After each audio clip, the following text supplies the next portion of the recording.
Welcome student. आज की online class में आपका स्वागत है। आज हम बीएससी थर्ड ईयर के यूनिट सेकंड के टॉपिक सदिश समष्टि में बेस से रिलेटेड एग्जाम्पल के बारे में अध्ययन करेंगे। तो आज हम बेसिस से रिलेटेड कुछ इम्पोर्टेंट एग्जाम्पल के बारे में अध्ययन करेंगे। तो पहला एग्जाम्पल है, सिद्ध कीजिए कि समुच्चय एस जिसमें बिंदु दे रखे हैं 1,0,0 1,1,0 1,1,1 सदिश समष्टि V3/R का एक आधार निर्मित करता है।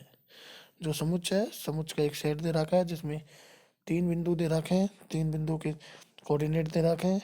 वो सदिश समष्टि V3/R का एक आधार निर्मित करता है। ये आपको क्या करना है, प्रूव करना है। तो सॉल्यूशन देखिए, स्पष्ट है एस है वो सबसेट है किसका, V3/R का। तो सर्वप्रथम हम सिद्ध करेंगे कि एस एलआई समुच्चय है, लीनियरली इंडिपेंडेंट समुच्चय। तो लीनियरली इंडिपेंडेंट समुच्चय के लिए प्रूव करने के लिए क्या होता है कि इसके सभी स्केलर का मान क्या होना चाहिए, 0 होना चाहिए। तो माना कि A1, A2 माना A1, A2, A3 belongs to R ऐसे विद्वान है कि A1 1,0,0 तो स्केलर और वेक्टर का लीनियर कॉम्बिनेशन क्या होगा, 0 के बराबर होगा। तो A1 को 1, A1 क्या स्केलर है, A2 A3 स्केलर है। तो A1 अल्फा 1 तो 1,0,0 plus A2 1,1,0 plus A3 1,1,1 equal to 0। तो 0 वेक्टर ले लिया, उसके कोऑर्डिनेट क्या है, 0,0,0। तो इम्प्लाइड एट, इसके बाद पहले पहले एलिमेंट दोनों को क्या कर लो, ऐड कर लो। तो A1 plus A2 plus A3 A2 plus A3 A3 equal to 0,0,0। अब इसके बाद दोनों पार्टों की क्या कर लेते हैं, कंपेयरिंग कर लेते हैं, तुलना कर लेते हैं। तो क्या प्राप्त हुआ आपको, A1 plus A2 plus A3 equal to 0, A2 plus A3 equal to 0। तीसरे पार्ट से प्राप्त हुआ A3 इक्वल टू 0। चूंकि A3 0 है तो सेकंड इक्वेशन से क्या आ जाएगा, A2 0 हो जाएगा। और A2 और A3 दोनों 0 हो तो A1 भी क्या हो जाएगा, 0। तो इम्प्लाइड एट A1 बराबर 0, A2 बराबर 0 और A3 बराबर 0। तो इम्प्लाइड एट एस क्या हो गया, एस की सदिश क्या है, लीनियरली इंडिपेंडेंट है। फलतः एस V3/R के 3 लीनियरली इंडिपेंडेंट सदिशों का एक समुच्चय है। तो पुनः V3/R की विमा कितनी है, 3 है। चूंकि इनके मानक आधार 1,0,0 0,1,0 और 0,0,1 में 3 सदिश विद्यमान है। अतः V3/R के कोई भी लीनियरली इंडिपेंडेंट सदिशों का समुच्चय इसका आधार होगा। परिणामतः दिया गया समुच्चय एस भी V3/R का एक आधार है। तो दिया गया जो समुच्चय एस है वो V3/R का क्या है, एक आधार है। तो आपका क्या हो गया, एग्जाम्पल सॉल्व हो गया। इसके बाद हमारा नेक्स्ट एग्जाम्पल है, अगला एग्जाम्पल है, सिद्ध कीजिए कि समुच्चय एस समुच्चय दे रखा है, उसमें 3 पॉइंट दे रखे हैं। पहला क्या है, पहला वेक्टर है 1,2,1, दूसरा है 2,1,0, तीसरा है उसके कोऑर्डिनेट है 1,-1,2। सदिश समष्टि V3/R का एक आधार बनाता है। जो आपको समुच्चय दे रखा है वो सदिश समष्टि V3/R का क्या बनाता है, एक आधार बनाता है। तो इसके लिए सबसे पहले हम इसको क्या दिखाएंगे, लीनियरली इंडिपेंडेंट दिखाएंगे। तो S3 के तीनों अवयव V3/R के अवयव है, अतः एस सबसेट होगा किसका, V3/R का। तो हम अतः अब हम दर्शाएंगे कि एस क्या है, लीनियरली इंडिपेंडेंट है। एस को क्या प्रूव करेंगे, लीनियरली इंडिपेंडेंट। और चूंकि लीनियरली इंडिपेंडेंट का प्रूफ होता है जब सभी स्केलर का मान क्या हो, 0।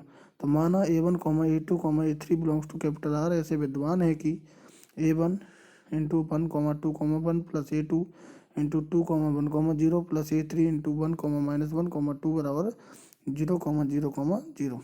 तो इम्प्लाइड एट, पहले पहले एलिमेंट को ऐड कर लो, फिर दूसरे को, फिर तीसरे को। तो A1 plus twice A2 plus A3 equal twice A1 plus A2 plus minus A3 A1 plus twice A3 equal to 0,0,0। तो implied eight A1 plus twice A2 plus A3 equal to 0, twice A1 plus A2 minus A3 equal to 0 और A1 plus twice A3 equal to 0। तो 3 equation प्राप्त होगी। अब तीनों इक्वेशनों को क्या करोगे, सॉल्व करोगे। तो इक्वेशन फर्स्ट और इक्वेशन सेकंड से, तो इक्वेशन फर्स्ट और सेकंड से तो इक्वेशन फर्स्ट और सेकंड से क्या प्राप्त हुआ, दोनों को हम क्या करें, इक्वेशन फर्स्ट और सेकंड दोनों को क्या कर दें, दोनों को जोड़ दें तो क्या प्राप्त होगा, 3a1 plus 3a2 equal to zero, तो 3 हट जाएगा तो a1 plus a2 equal to zero. तो इक्वेशन फर्स्ट और थर्ड से क्या प्राप्त होगा, इक्वेशन फर्स्ट और थर्ड से प्राप्त होगा a1 plus 3a2 equal to zero. और दोनों को सोल्व करोगे तो a2 equal to zero, a2 zero तो इसको मान रखेंगे तो a1 जीरो, और a1 a2 जीरो तो a3 जीरो। तो इम्प्लाइड एट इक्वेशन 3 4 5 से हमें क्या प्राप्त होगा, a1 बराबर a2 बराबर a3 इक्वल टू जीरो। और इम्प्लाइड एट एस के सदिश क्या है, लीनियरली इंडिपेंडेंट है। फलतः S B three over R के तीन लीनियर इंडिपेंडेंट सदिशों का एक समुच्चय है। पुनः बी थ्री ओवर आर की विमा कितनी है, 3 है, चूंकि इनके मानक आधार भी कितने हैं, 3 है मानक आधार। उनके कोऑर्डिनेट क्या है, पहले का है 1,0,0, सेकंड का 0,1,0, और थर्ड का है 0,0,1 है। में 3 सदिश विद्यमान है, अतः बी थ्री ओवर आर के कोई भी 3 लीनियर इंडिपेंडेंट सदिशों का समुच्चय इसका आधार होगा। परिणामतः दिया गया समुच्चय S V B three over R का क्या है, एक आधार है। तो एग्जाम्पल सेकंड भी क्या हो गया, सॉल्व हो गया। एग्जाम्पल फर्स्ट और एग्जाम्पल सेकंड दोनों ही एक मेथड से क्या हुए हैं, सॉल्व हुए। इसके बाद हमारा नेक्स्ट एग्जाम्पल है एग्जाम्पल 4। सिद्ध कीजिए कि समुच्चय एस, उसके कोऑर्डिनेट दे रखे हैं A plus iota B comma C plus iota D सदिश समष्टि सी ओवर आर का एक आधार समुच्चय यदि और केवल यदि A D minus B C not equal to zero. C over R का एक क्या है, आधार समुच्चय यदि और केवल यदि A D minus B C not equal to zero. तो सॉल्यूशन देखिए, सर्वप्रथम दर्शाएंगे कि एस क्या है, एल आई है। माना a1 a2 belongs to capital are ऐसे विद्यमान है कि a1 into A plus iota B plus a2 into C plus iota D equal to zero. Zero vector किस प्रकार से लिख सकते हैं, जीरो प्लस आयोटा जीरो के रूप में लिख सकते हैं। तो इम्प्लाइड है जो पहला भाग है कोड, जो किसी को कोई भी है कोई भी है पॉइंट है उसको किस प्रकार से लिखते हैं, एक्स वाई के रूप में। तो पहले जो जो दे रखा है बिंदु दे रखा है उसके पहले पहले भाग को ऐड कर देते हैं। तो a1 a plus a2 c plus iota a1 b plus a2 d equal to zero plus iota zero. तो इम्प्लाइड एट, अब दोनों पार्टों की क्या करने पर, तुलना करने पर। तो a1 a plus a2 c equal to zero तथा a1 b plus a2 d equal to zero. इसको इक्वेशन नंबर क्या नाम दिया, फर्स्ट नाम दिया। इसको इक्वेशन नंबर फर्स्ट नाम दिया। तो इम्प्लाइड एट a1, अब इसको b से इक्वेशन b इसको b से क्या कर दिया, मल्टीप्लाई कर दिया। तो a1 ab plus a2 cb equal to zero तथा इसको इक्वेशन इसको किससे कर दिया, a से गुणा कर दिया, a1 ab plus a2 da equal to zero. तो implied eight a1 ab plus a2 cb equal to, तो जीरो की जगह मान लिख देते हैं a1 ba plus a2 da। तो इम्प्लाइड एट a1 ab क्या हो गया, कैंसिल हो गया, तो क्या बचा, इम्प्लाइड एट a2 कॉमन ले लिया तो cb minus da equal to zero. तो cb minus da equal to zero. तो चूंकि A D minus B C not equal to zero, तो A D minus B C आपको क्या दे रहा था, नॉट इक्वल टू जीरो। तो इसका क्या लग सकता है, भाग लग सकता है। तो भाग लगेगा तो हमें क्या प्राप्त होगा, जीरो प्राप्त होगा। तो implied that A two equal to क्या प्राप्त हो गया, जीरो प्राप्त हो गया। तो implied that A two equal to zero यदि B C minus A D not equal to zero.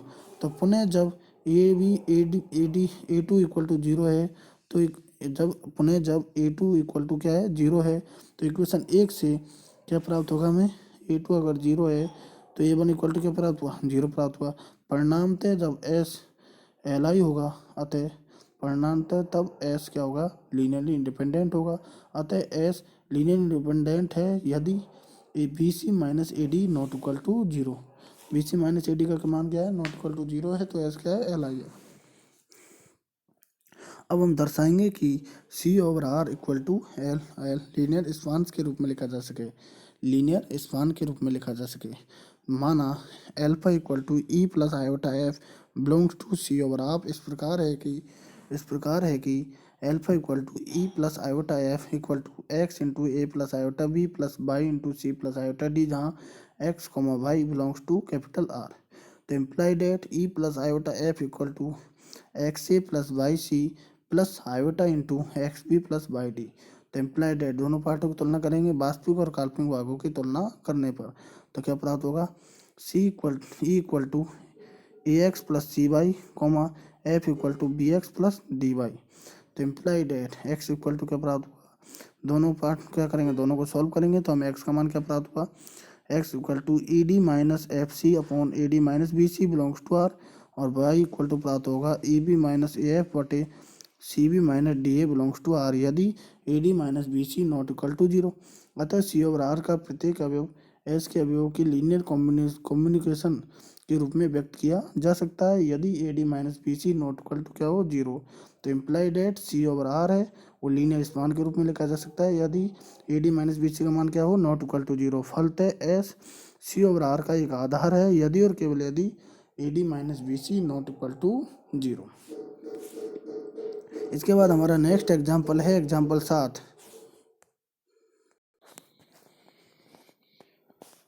Example 7 है, सिद्ध कीजिए कि समुच्चय एस है उसमें एल बिंदु दे रखे हैं 1,0,0 1,1,0 1,1,1 सेमीकोलन 0,1,0 सदिश समष्टि बी थ्री ओवर आर की विस्तृति करता है परंतु एक आधार समुच्चय नहीं है।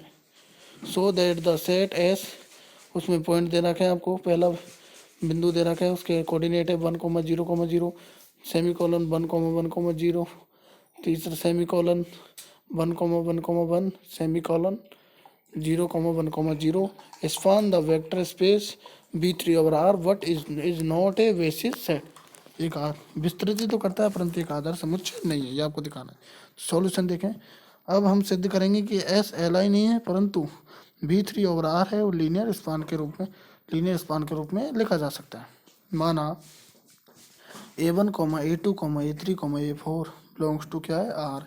एस जो कि चार वेक्टर है तो चार ही क्या लेंगे हम, स्केलर लेंगे। टू आर ऐसे विद्वान है कि A1 अल्फा वन का मान कितना है 1,0,0 प्लस A2 अल्फा टू का मान कितना है 1,1,0 प्लस A3 1,1,1 प्लस A4 0,1,0 बराबर 0 vector. To zero vector coordinate क्या होगा 0,0,0। तो implied eight A1 plus A2 plus A3 A2 plus A3 plus O4 A3 equal to 0,0,0। तो इम्प्लाइड एट दोनों भागों की क्या कर लेते हैं, तुलना कर लेते हैं। क्या प्राप्त हुआ A1 plus A2 plus A3 equal to 0, A2 plus A3 plus A4 equal to 0 और A3 इक्वल टू 0। चूँकि A3 का मान क्या लगेंगे यहाँ पे, A3 इक्वल टू 0। तो इक्वेशन क्या प्राप्त हुई, इस इक्वेशन को हमने इक्वेशन नंबर ए नाम दिया। उपर्युक्त निकाय ए में चार अज्ञात राशियां एवं तीन समीकरण है अतः इसका एक अशून्य हल अवश्य विद्यमान है। क्योंकि तीन इक्वेशन है तो तीन ही सोल्यूशन प्राप्त होंगे अतः इसका एक अशून्य हल अवश्य विद्यमान है। परिणाम तय एस क्या है, एल आई नहीं है, लीनियरली इंडिपेंडेंट नहीं है। अशून्य हल लीनियरली इंडिपेंडेंट नहीं है। फलतः परिणाम तय एस क्या नहीं है, एल आई नहीं है। फलतः एस V3 एस है वो क्या है, फलतः जो एस है V3 ओवर आर का एक आधार समुच्चय नहीं है। पुनः माना B3 ओवर आर के किसी सदिश A, B, C के लिए A1, A2, A3, A4 belongs to are ऐसे विद्वान है कि A, B, C equal to A1 alpha one का मान कितना है 1,0,0 प्लस A2 अल्फा टू का मान कितना है 1,1,0 प्लस A3 1,1,1 प्लस A4 0,1,0। इसको इक्वेशन नंबर क्या नाम दिया, बी। तो implied at A, B, C equal to A1 plus A2 plus A3 A2 plus A3 plus A4 A3।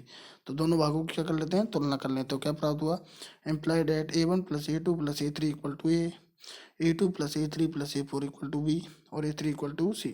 तो इम्प्लाइड एट इनको सॉल्व करेंगे तो हमें क्या प्राप्त हुआ, A1 का मान A minus B plus A4, A2 equal to प्राप्त हुआ B minus C minus A4 और A3 इक्वल टू C। अतः संबंध B के लिए A1, A2, A3, A4 के अशून्य मान विद्यमान है। परिणाम तय A, B, C belongs to B3 over R implied at A, B, C belongs to linear span. तो देयरफॉर इसलिए एल ऑफ एस है जो लीनियर स्पान के रूप में लिखा जा सके वो सबसेट होगा किसका, B3 ओवर R का। तो परंतु स्पष्ट है एल ऑफ एस है वो सबसेट होगा B3 ओवर R का, इसलिए B3 ओवर R है वो किसके इक्वल होगा, B3 ओवर R है वो किसके इक्वल होगा, एल ऑफ एस के लिए। अतः समुच्चय जो एस है समष्टि B3 ओवर R को विस्तृत तो करता है परंतु इसका एक आधार समुच्चय नहीं है। अतः जो समुच्चय एस है वो समष्टि बी थ्री और आर की विस्तृत तो करता है परंतु इसका एक आधार समुच्चय नहीं